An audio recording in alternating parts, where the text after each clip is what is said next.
అయితే రాజమౌళిని టర్న్ చేసిన cinema 'Magadheera'. 'Magadheera'. 'Magadheera'. 'Magadheera' cinema అంటే 'చిరుత' సినిమా ఒక ప్రివ్యూ వేశారు ఇక్కడ ప్రసాద్ హ్మ్. ఐమాక్స్‌లో అన్ని స్క్రీన్స్‌లోను. హ్మ్. హ్మ్. ఇండస్ట్రీలో పెద్దలందరినీ పిలిచి అన్ని స్క్రీన్స్‌లోనూ వేశారు. హ్మ్. 'చిరుత' 'చిరుత'. బయటకొచ్చేటప్పుడు ప్రతి ఒక్కళ్ళతోనూ మాట్లాడించారు వాంటెడ్‌గా. హ్మ్. అప్పుడు నేను ఇతనితో ఒక వెంచర్ చేయబోతున్నాను అని ప్రకటించాడు ఈయన హ్మ్. రాజమౌళి. హ్మ్. అది అరవింద్ గారి కాంపౌండ్‌లో నడిచింది గీతా ఆర్ట్స్‌లో. హ్మ్. అయితే అదొక పాస్‌పోర్ట్ సినిమాగా భావించాడాయన. హ్మ్. పాస్‌పోర్ట్ సినిమాని. అంటే సినిమా క్వాలిటీ సినిమా తీయాలంటే ఖర్చెక్కువ పెట్టాలి. బడ్జెట్ పెరగాలి. హ్మ్. బడ్జెట్ పెంచాలంటే మార్కెట్ గ్యారంటీ ఇవ్వాలి. హ్మ్. మార్కెట్ విస్తరించాలి. మార్కెట్ విస్తరించినప్పుడు మాత్రమే బడ్జెట్ వర్కౌట్ అవుతుంది. కాబట్టి బడ్జెట్ పెంచాలంటే మార్కెట్ విస్తరించాలి. మనం తెలుగు మార్కెట్ దాటి వెళ్ళిపోవాలి. ఈ తెలుగు మార్కెట్ దాటి వెళ్ళేటువంటి ఆ లెవెల్ సినిమా ఇతను హ్యాండిల్ చేయగలడు అనే కాన్ఫిడెన్స్ ఇండస్ట్రీకివ్వాలి. ఆ కాన్ఫిడెన్స్ ఇండస్ట్రీకి ఇవ్వటం కోసం ఒక పాస్‌పోర్ట్ సినిమా కావాలాయనకి. అందుకని 'మగధీర' అటెంప్ట్ చేశాడు. ఆ 'మగధీర' కథ డిజైన్ చేయటంలో రకరకాల కసరత్తులు చేస్తారు. హ్మ్.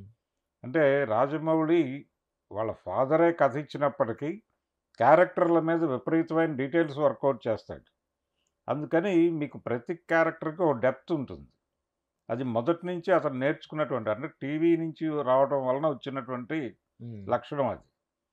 ప్రతి క్యారెక్టర్‌కి విపరీతమైన డీటెయిల్స్ వర్కౌట్ చేస్తారు. అది తెర మీద వస్తుందా? రాదా? అనే దాంతో ప్రమేయం లేదు. కానీ ఆన్ పేపర్ విపరీతమైన డీటెయిల్స్ వర్కౌట్ చేస్తాడు. వాడు ఏం చదువుంటాడు? ఎక్కడ పెరిగుంటాడు? వాడి ఆహారపు అలవాట్లేమిటి దాకా. అదే. అదే. హ్మ్. అంటే ఒక భోజనం సీన్ తీసేటప్పుడు వాడు ఈ క్యారెక్టర్ పర్టిక్యులర్‌గా డిష్‌లో ఉన్నటువంటి దేని మీదకి చెయ్యి వెళ్ళాలి దాకా రాసుకుంటారు. హ్మ్. హ్మ్. ఇది క్యారెక్టర్‌లలో డెప్త్‌ని పెంచుతుంది. ఈ లక్షణం ఆయనకి అక్కడి నుంచి మొదలైంది టీవీ నుంచి. దాన్ని తెరకి అడాప్ట్ చేసి 'మగధీర' సినిమా అనేది ఒక బీభత్సమైనటువంటి లెవెల్‌కి తీసుకెళ్ళాడు.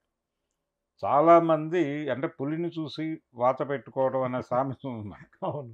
ఆ టైంలో చాలా మంది ఆ అటువంటి టైంలో చాలామంది గ్రాఫిక్స్ సినిమాలు తీసి చేతులు కాల్చుకున్నారు.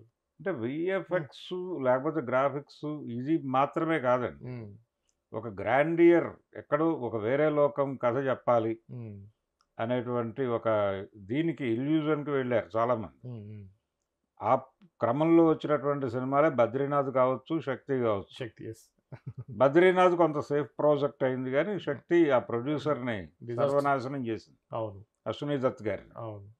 ఆయన చాలా గ్యాప్ తీసుకోవాల్సొచ్చింది. హ్మ్. ఈ సినిమాలన్నిటికీ ఒక ప్రేరణ 'మగధీర'. అది. 'మగధీర' అనేది ఈయనకి పాస్‌పోర్ట్ సినిమా. హ్మ్. 'మగధీర' పునాది మీద 'బాహుబలి' నిర్మించాడు. హ్మ్. మధ్యలో ఆయన 'మర్యాద రామన్న' అనే సినిమా చేసినప్పటికీ హ్మ్. ప్రోగ్రామ్ అదే హ్మ్. 'బాహుబలి'. హ్మ్.